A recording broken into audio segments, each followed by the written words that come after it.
My hand had slowly been healing. Not being able to fully flex my fingers the first few days was a little annoying. I didn't want to strain myself chasing down supernatural monsters until the tainted magic faded. Instead of monster hunting, I took some time to collect cans and bottles off the street in my neighbourhood. I got a few judgmental glances, it got me out of the house, and enough money to buy a loaf of bread and a carton of eggs. Plus, some trash got recycled. A win for everyone. Finally, a new request came in that sounded simple enough. I was surprised to find out August passed on it. He said he didn't want anyone to see him hanging around bars and assuming he was a bad parent who stayed out all night. There have been 3 disappearances in the past 2 weeks. All were male, and each had last been seen at a certain bar. There were no records of them getting left home. The one who drove to the bar left behind his car. So far, he had not reappeared again to claim it. Some cameras pointed to the front door, but none of the men were seen leaving. However, the front door isn't the only exit. There is a chance they left some other way. Something like this normally doesn't get on the corporation's radar. A 4th man was found inside a bar's washroom with his head missing. It didn't seem possible for a human to remove the head, clean up and leave without being seen in such a short space of time. That was when something supernatural had been considered. The job was simple, to act as bait to lure out anything that may be targeting men in the area. The corporation would cover the bar tabs for food and non-alcoholic drinks. I heard there was at least 3 others who took the job ready to sit around in different bars in the area looking for signs of a predator. It seemed easy enough. I didn't even need to fight the monster if I found it. Passing along info to stronger agents was good enough. I didn't want to wear my better clothing I was able to remove the security tags from. Thankfully, my local thrift shop had a sale I spent some of my recycle money on. Sure, the clothing was a little worn and I could not get that thrift shop smell from them, but what supernatural monster would ever notice that? I hoped this job lasted a few days for the free meals. The first night was uneventful. I talked to some of the regulars and bought them some food on my company's dime. No one had noticed anything strange lately. The bar wasn't overly busy, but I assumed that would change the next night. It was near a college, so on a Friday and Saturday nights, it was normally packed regardless of the odd recent death in a nearby bar. From what I could tell, this place was for normal humans to make bad choices. I wanted to wait through the weekend, just to be certain. When the bar closed on the first night, I ordered a few extra meals to take home, and to give out some to the homeless men I saw hanging outside when I arrived earlier that night. Most of the time, the homeless are the ones to see the first signs of supernatural creatures, due to their situation and what led them to their current lifestyle. Most people wouldn't believe them even if they went to the police with important information. Most of the time, they never spoke up because they feared authority figures. 2 gratefully accepted the food, while 1 wasn't pleased I didn't offer him money. I asked them if they had seen anything strange lately. I was told a few minutes before closing they had seen a man in a suit lurking around the alleys. It appeared odd to them. I thanked them, promising another meal tomorrow night if I was able. I tracked down the man they mentioned. Once I saw him poking around in the trash, I confirmed what I'd assumed. "I'm working on the same case as you. Find anything useful tonight?" I said, causing the man to jump at someone suddenly talking to him. "Oh, no, nothing, sorry. Are you an agent as well?" he asked as he walked over towards me, slipping on some trash in the alleyway. He looked on the younger side. I never would have assumed he was an agent fighting monsters at first glance. He had a smaller frame with a pretty face, one that reminded me of a Japanese ball-jointed doll. Honestly, his pale doll-like skin was almost creepy. "No, just a contract worker. I'm Richmond." I offered my hand as I introduced myself. "I'm Agent Ito. Since we'll be working on this together, let's exchange phone numbers." I pulled out my phone to get his number. He was friendly with a calming voice. An agent like this wouldn't last long in this line of work. He must be new. After exchanging numbers, he told me he was going to be at a bar 2 blocks away the next night. If I needed any help, I should text him. It was a nice feeling to know I had backup. I let him go on his way with a promise to take him up on the offer for help. I slept in the next day. Since I didn't need to go out until later that night, I accepted a request from August to watch Lucas for a few hours. His washing machine was better than my own. So, I babysat and did some chores. Things were going too well. That stressed me out. Call me paranoid, but I had a feeling of a rough night ahead of me. I was one of the first to enter the bar that night after babysitting. For hours, nothing interesting happened. It got louder as more students arrived. I found a spot by the bar with a good view of the rest of the room. Every once in a while, I looked off into the crowd, looking for signs of magic. The strain on my eyes hurt like hell, and I ended up giving myself a migraine.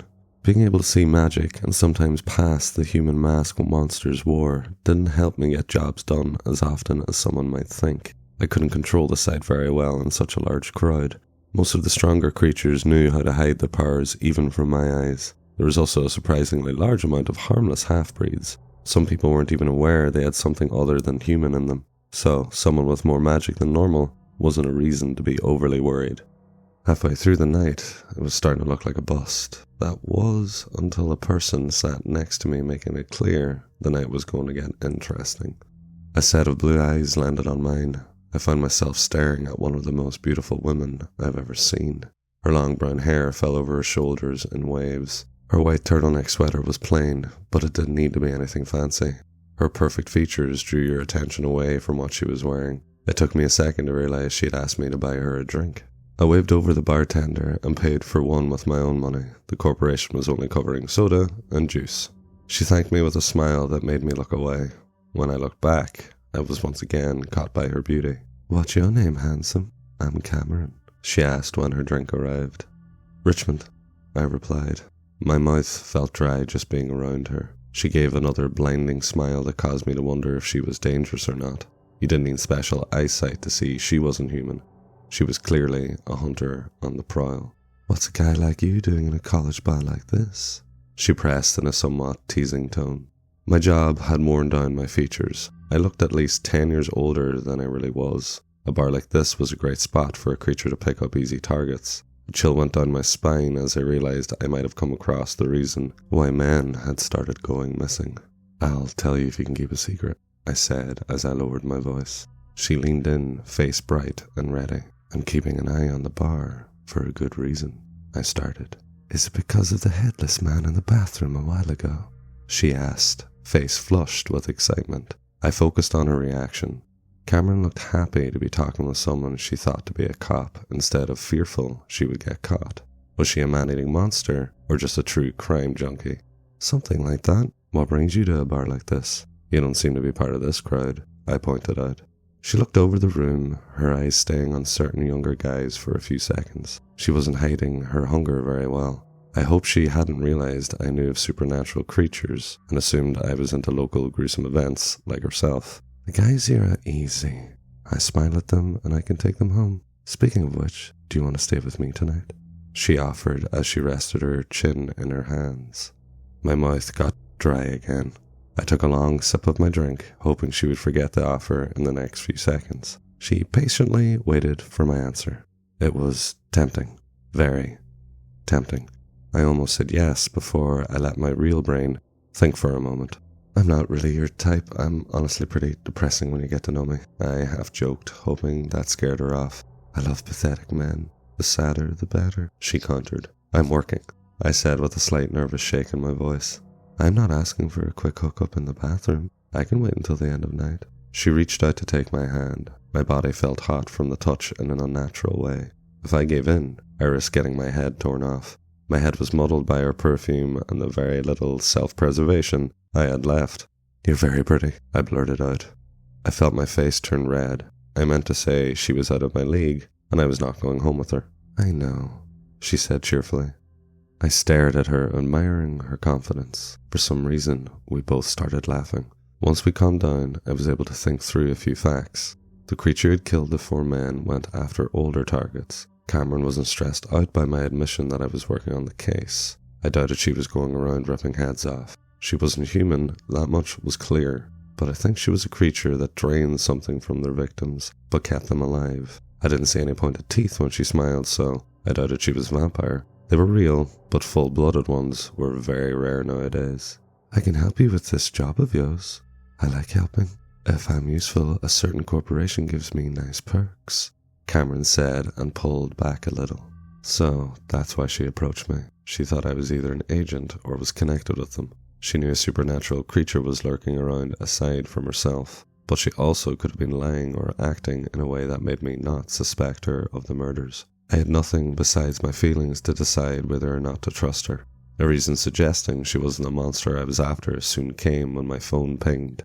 I looked at the screen to see I'd gotten a text. Ito sent me a single letter, H. My stomach dropped. I quickly stood up, startling Cameron. I gathered my coat and made sure my tab had been paid. "Where are you going?" Cameron asked, sounding a little concerned. "Somewhere dangerous. I'll see you later." I might have a chance of taking her up on her offer someday. Right now, I needed to go help a baby-faced agent. The bar he had been at was only 2 blocks away. I started running the moment I was outside. My legs hurt from the effort. I hadn't done much in my 2 years off, and my older injuries didn't help. My legs were screaming in pain by the time I nearly reached the other bar. I pushed the discomfort to the back of my mind when I spotted a figure stumbling out of an alleyway. I got to him just in time to catch the agent before he collapsed on the street. "What happened?" I asked, out of breath. I started looking around for any signs of a monster. Slowly Ito got back to his feet, and I let myself take a second to see how badly he had been hurt. I don't know how I didn't notice his left arm missing when I ran over. His suit sleeve had been nearly cut off. I didn't see any blood. A long deep cut ran along his cheek that also lacked any blood. It was as if someone had cut into porcelain. The injury was clean with small cracks near the edges. "I'm sorry, I don't know where it went," he shamefully admitted. "It's okay. Let's call for backup and get you out of here." One of the best ways to stay alive while fighting monsters is to know when to leave. Ito wasn't human, and he had been hurt this badly. I wouldn't stand a chance against whatever took his arm.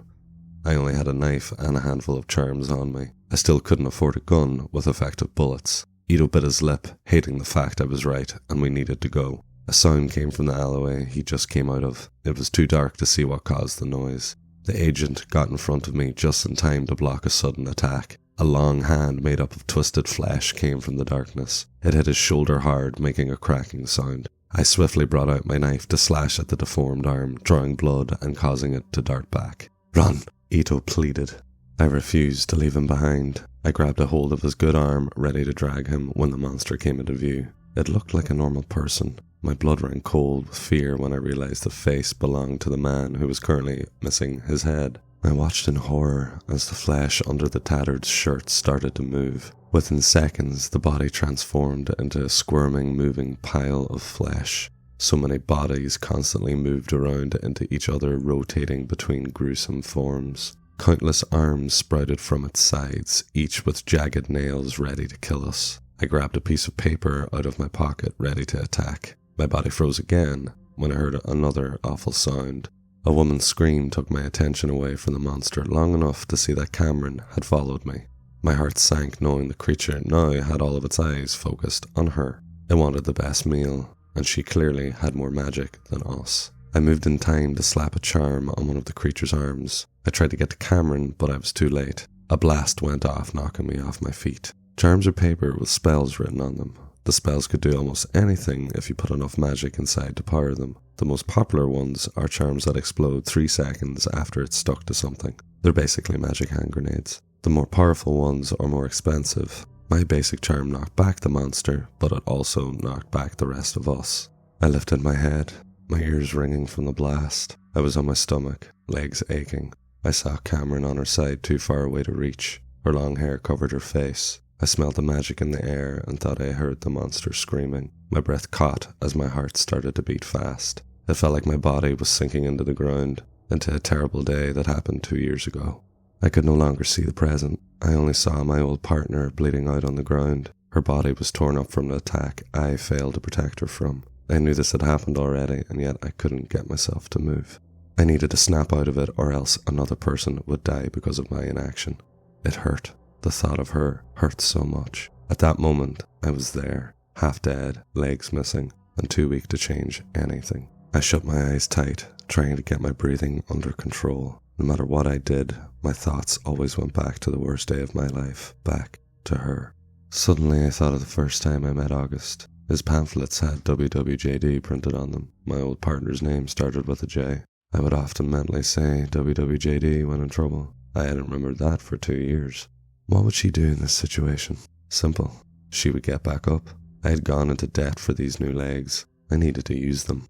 My eyes shot open, the fear still sitting in my chest, and yet I stood up. I took a mental note of the situation. I had a knife and 1 charm left. This creature was stunned, but it would recover fast, too fast for us to get away. Cameron was dazed by the blast. Whatever creature she was, I doubted she could handle the monster in front of us. Ito was missing an arm and would die if he fought. So far it seemed as if we would all die no matter what. Backup would not arrive in time. I gripped the knife as I turned my attention back to the creature. It started to stand back up, ready to kill us. It had an ever-changing number of hands sprouting from its back. A plate of what looked like bone covered the chest, with the flesh forever moving underneath. Faces appeared along the exposed skin for a few seconds, then disappeared back into the twisting shapes. It had a head made up of two fused faces, the mouth reaching from ear to ear filled with teeth. I decided to take a risk. I took the other charm and ran forward. The hand started toward Cameron, but stopped when I got in front of the monster. Those arms turned in my direction. I didn't give them the time to grab hold. It opened its mouth again to let out an ear-piercing scream. With the charm in my left arm, I shoved it deep into the monster's mouth. The teeth came down on reflex, tearing up my forearm. Then the jaw opened again to spit my hand back out. I had seconds to act. I requested some small edits to my second charm. The first request was to make it taste as awful as possible, so it would spit out my hand when I shoved the charm in the mouth of the creature. The second was to make it almost impossible to remove after it was stuck on. The taste was so bad, the creature put its hands into its mouth trying to remove the piece of paper. It flailed, screaming. It backed up into the alleyway, giving me long enough to reach Ito and Cameron. Cameron had stood up and started to move. I took hold of them and forced us against the wall of the nearest building. I used my body as a shield as I pressed them close together. The explosion of magic was larger than the first charm. Blood and pieces of flesh rained down from the alleyway. The monster had tried to get away, and luckily enough, the buildings took most of the damage from the blast. To my shock, we lived. I carefully lifted my head to see if the coast was clear. Two very pretty faces looked up at me. I hadn't noticed I'd wrapped an arm around their waists. We were crushed in a tight hug I quickly backed away from when I realized what I had done. I started to sputter out an excuse, and Cameron cut me off by wrapping her arms tightly around my neck. I felt my face getting red hot, and it got hotter when more agents arrived a minute after the explosion. Thankfully, she quickly went over to explain to them what happened, but not before she forced her number on me. Ito stayed near me. He looked worried over my bleeding arm, but I assured him it was fine. "Are you really going to call her?" he asked, his eyes directed to Cameron and the two agents carefully listening to her. "She's cute, maybe," I answered with a shrug. For some reason, Ito looked even more concerned. He took my good hand with his. "Do you have a death wish? Is this why you have this job? Whatever the problem is, we can talk about it," he offered. I didn't understand why he assumed such a thing. "What are you talking about?" I asked him, but didn't take my hand back. I don't think he could blush. If he could, his cheeks would have been as red as mine were a few seconds ago. "Well, she's a succubus, a full-blooded one. It seems if you slept with her, you'll die," he explained. I did a double take. Her being a succubus made sense. I've heard a little about them. There was a decent number of half-blooded ones due to the fact of how often those types of creatures sleep around. Full-blooded ones were on the rarer side. If you went all the way with them, that was it. Almost every person who went that far became obsessed with them. They wouldn't eat or sleep. They did nothing but think of another chance to share a bed with those monsters. Succubus drained humans when they did the deed. It depended on the person, but most were fully drained after 3 meetings. Even knowing all that, my brain still very much wanted to call Cameron later. "You're still thinking about it," Ito said, almost sounding disappointed. "Sorry," I admitted. He got in front of me, trying to block my view of Cameron. "Call me instead," he offered. I took in his completely serious expression. I didn't think I had done anything that impressed him enough to make such a suggestion. I glanced at his missing arm. He was a weak agent, one that wouldn't last very long at this job. He should never have tried to fight that monster tonight, and yet he was an honest person who cared about others. He instantly decided to offer himself up to save my life from Cameron. He was incredibly cute. "I'll think about it," I said, smiling. "You better," he threatened with a nod. "Are you going to be okay without an arm?" I pointed out. I hoped he wasn't in too much pain because of his injuries. "I can easily replace it," he half shrugged. That was a relief. We were called over to give reports about what happened. It soon became clear that the monster that exploded was what ate the 4 men. It could shift between forms, so after it ate its victims in the washrooms, it just walked out of the bar with a different face. It was interrupted before it could finish the last meal that night. Ito found it in a bathroom. He saved a person, but lost an arm. I was told to get my cuts looked at by a clinic, and I refused. I could treat them at home. Cheaper that way. We were let go for the night. Cameron clung to an agent, but she waved at me. I waved back, unable to help it. Supernatural creatures were able to handle succubi better than any humans. I don't think an agent would die or become obsessed with her. She found a meal for the time being. I bet she followed me from the bar hoping for this outcome. I asked Ido to contact me to tell me how he was doing. I wanted to know he was alright and wasn't just looking for him for a quick hookup. I then went back to the bar to fulfill my promise to buy the homeless man dinner. They didn't question my bloody arm, which was nice. I got home tired as hell. I wrapped up my arm and crawled into bed. I wasn't able to sleep. My brain kept going back to the events that made me retire from contract work. The death of my partner weighed heavy on my chest. I'd avoided thinking about it for so long. When I finally did, it felt like my body was made of lead. My phone went off in the dark from a text coming in. I reached over, wondering who it might be. I heard there was an explosion downtown. Are you still alive? I stared at the screen for a long time. Did August really care if I was dead or not? It was an odd feeling to have someone check up on me. Another text came through before I answered him. I was going to buy Lucas a goldfish to teach him about death, but you'll do. I frowned. I don't know why I thought for a second he cared about me. He only cared about his adopted son, which wasn't entirely a bad thing. Go buy a fish, I replied.